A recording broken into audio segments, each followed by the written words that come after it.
Magandang tanghali po mga kabundok. Andito po tayo sa area ni Ate Cynthia. I-update po natin ang kanyang pinagawang bahay tsaka kubo. Ganda ng environment niya. Napaka daming punong kahoy sa paligid. Ayan, so doon tayo sa site kung saan ginagawa natin yung kanyang kubo. So slope area po ito. So kailangan nating ukayin. Ayan, habang nagpapahinga yung ating mga kasamahan, ina-update po natin yung gawa natin dito. Ayan, papahinga muna sila. So tatlong ano po ito, lalagyan natin ng pader, tatlong haligi. Tapos asintadahan. Okay. So ang size nito 7 by 5 square meter. Ito po 'yon. Okay. Malaki po, dito po natin patagin. So ito sa baba lalagyan po tayo ng haligi, tatlo din po. Tapos asintadahan. Tapos dito natin itambak yung mga lupa na nahukay natin sa taas. Okay? So habang i-prepare natin to, andyan na rin po yung mga materialis ng kubo, naka-sit up na po. Yan, dumarating na.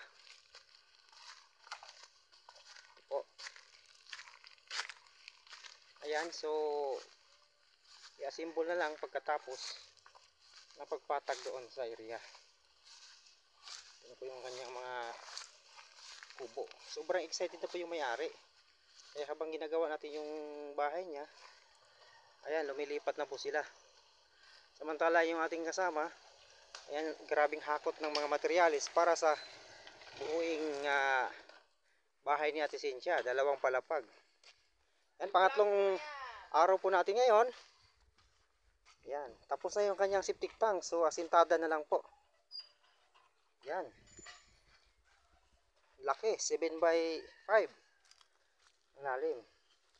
Tapos yung kanyang haligi, ang lalim, kasi 2 palapag po ito. Yan, 1 meter, tapos 2 meters ang lalim. So 4. Yan, sobrang lalim. Ready na rin po yung mga bakal para sa haligi, sa pusti. Okay. Ang kagandahan dito, ang napakaganda yung environment niya, kasi pagdating sa baba, andun po yung ilog, may spring siya. Pasyalan natin yung spring. So dito, ito yung daanan. Ito yung bakod, kasi may mga alagang kambing. Pinakain yung mga halaman. So doon tayo dadaan sa may pintuan ginagawa namin. Yan, napakalaki po ito pag natapos. Yan, naghahakot kasi hindi pa fully improve yung kalsada. Ang ganda ng environment dito po. Yan, harap sa kupang. Yan.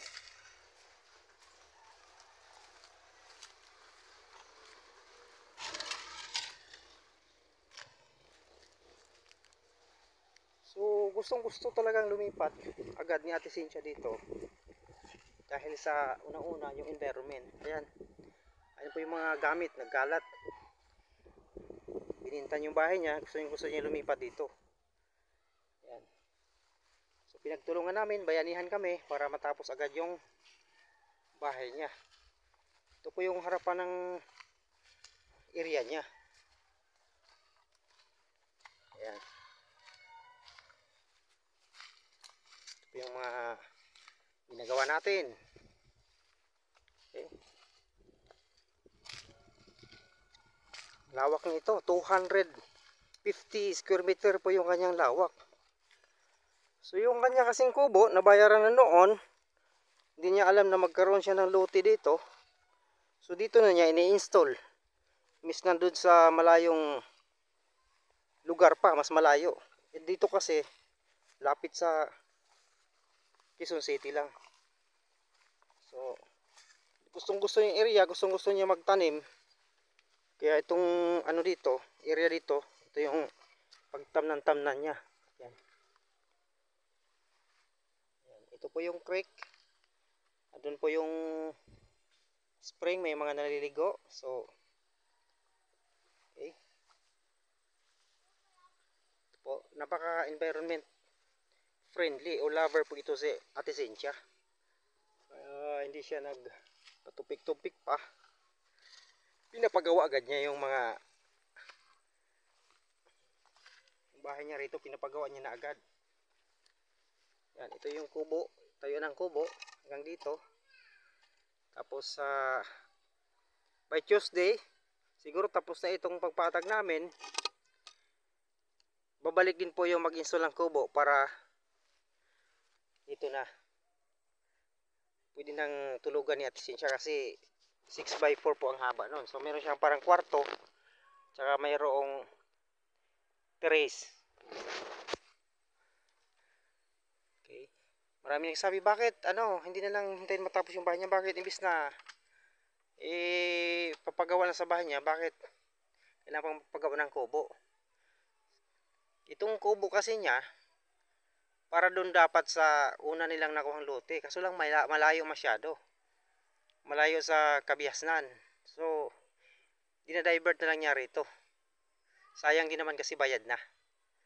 Okay, habang ginagawa yung niya, mayroon na siyang matutulugan. Sa ngayon, naka-tent lang po siya. Okay? Tapos CR dun sa pinuno namin dito. Ay isa sa board of director sa association namin. Okay? So, ang ganda ng area niya, guys. Yan, oh. Ang ganda ng environment. Ang sarap tumira dito. Lalo pagka madaling araw, sobrang lamig. Ang daming mangga. Punong mangga. Yan, nakaharap po yan sa bandang Masinag. Para kang nasa talaga, probinsya. Pero ang good news, ang lapit-lapit lang sa Kabihasnan. Ayan. Sabi nila. Ayan. So ito, nakabakod na siya. Ang haba ng bakod namin. Kasi po ito pababa. 30 meters. 400 meters pababa. Yan. So, marami kasing kawayan dito kaya hindi kami nahirapan bakod kasi andyan yung kawayan sa mga tabi-tabi sa baba. Yan. So, ito po yung part 1 sa pag-update natin sa bahay ni Ate Cynthia kasi may mga mag-anak din na gustong mag-update. So, forward natin to sa messenger niya. Okay. Kung kayo naman ay gustong tumira sa ganitong area, mga kabundukan, baka naman pa-subscribe lang po, share din po para kahit paano. Okay. Yan, nasarap tumira dito. Habang nagpapahinga tayo, yan, update din po. So, sarap tumira dito, oh. Puntahan sana natin yung spring kaso may mga naliligo. Sunod na lang po, ibang video na lang. Okay, so dito lang po muna. Good day.